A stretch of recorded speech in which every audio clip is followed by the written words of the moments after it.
The woman was getting ready to drive to work. Oh, God! The list. You forgot the list.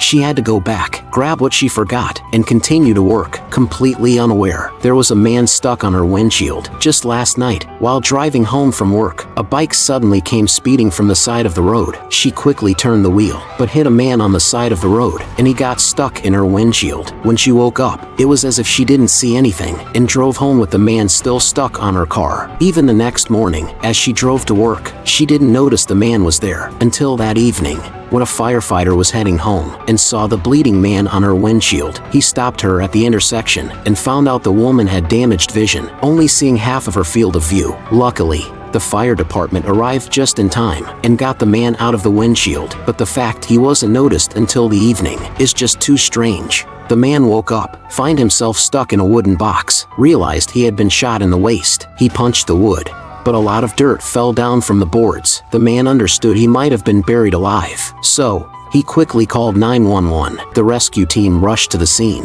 but the area was too big, and they couldn't find him. Meanwhile, the man inside the box was running out of air. Fear made him cry out loud, and surprisingly, his cries were picked up by a detector, so the operator told him to shout as loud as he could.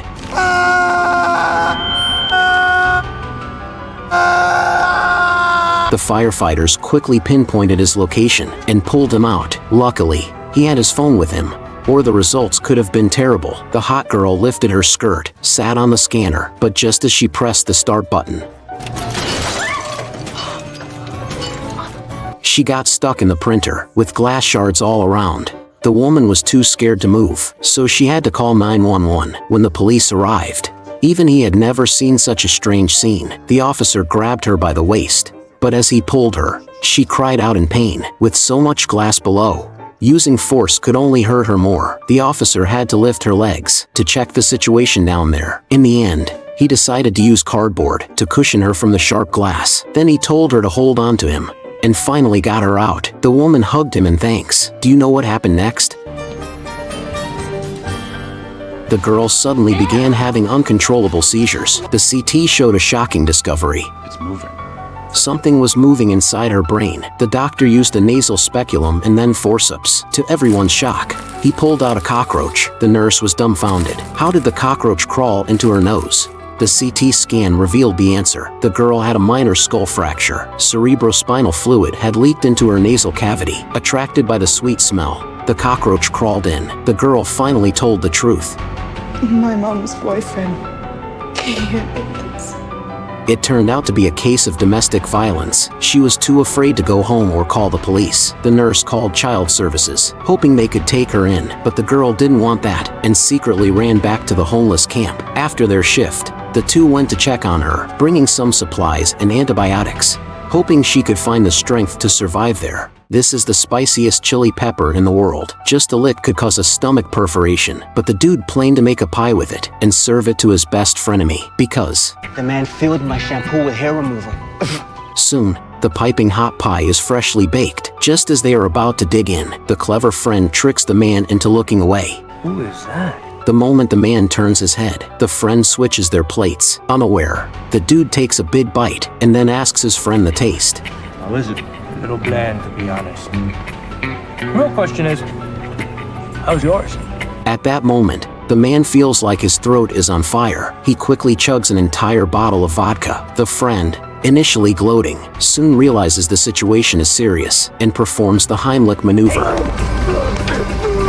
When the firefighters arrive, the dude is already unconscious. After checking him, they discover his esophagus has been ruptured by the chili. His chest cavity is filled with fluid, and he won't make it to the hospital in time. The firefighters have no choice but to drain the fluid on site.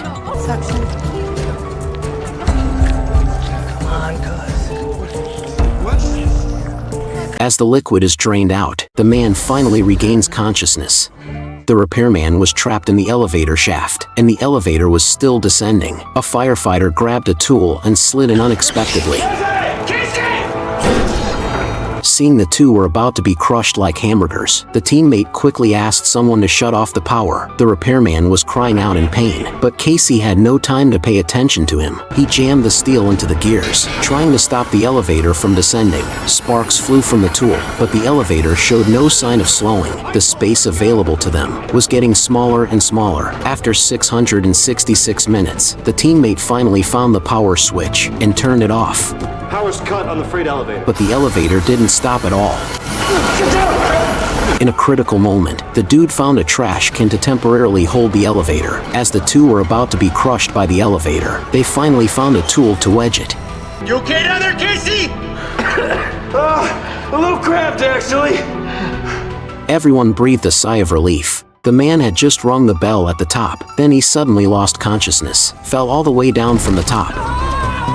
By the time the doctor got there, the man's ankle was completely twisted. It looked so painful, but the scarier part was, when he woke up from the coma, he couldn't remember anything that happened. Right after the doctor finished talking, the man asked again, and even said hello to the same person twice. This strange behavior quickly made the doctor suspicious, but he was sure he had protected the man's head. The chief said, it might be a diet problem. Turns out, the man's leftover sandwich had everything but the tomatoes and cabbage. He hadn't been eating veggies for a long time, so he was seriously low on vitamin B, which caused the memory loss. The doctor immediately gave him a vitamin injection, and the man's symptoms got better. Looks like he'll never skip his veggies again. The woman had been dead for over half a month. However, her son was convinced she was just uncomfortable and called in the firefighters to save her. When the firefighters entered the house, they were hit by the stench of decay. The woman on the bed was clearly dead. She did. The man urged the firefighters to save her.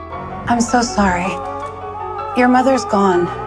The man couldn't accept it, insisting his mother was just sleeping. He even claimed she was singing just a moment ago. The firefighters realized the man's mental state seemed unstable and decided to contact their headquarters. However, the man suddenly pulled out a samurai sword. And nobody's leaving here until she wakes up.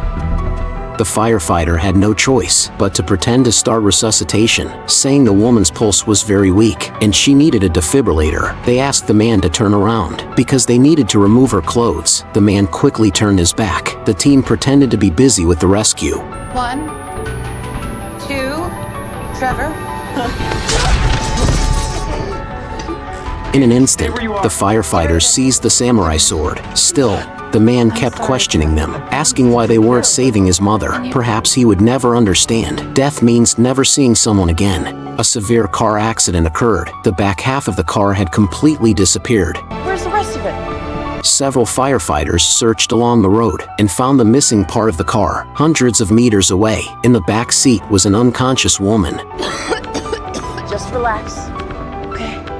Meanwhile, firefighters pried open the car door and rescued the driver. After checking him, they found he was mostly unharmed, but still needed to be sent to the hospital. The medic instructed the driver to stay put and not move while they went to help others. When they opened the window, she discovered the man in the passenger seat had already died. At this point, the woman had also been rescued. As they were preparing to take her and the driver to the hospital, a firefighter turned around and found the driver was gone.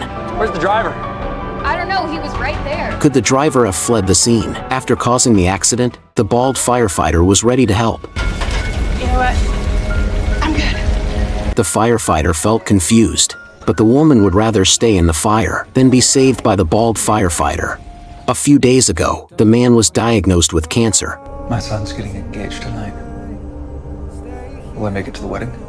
But the good news is, as long as the man goes through chemotherapy, he can treat the cancer. But because of the chemo, his shaved head not only got him mocked by his teammates, but also by the person he was trying to save. Even with a changed look, he is still the firefighter who saves people. Can you accept a bald firefighter?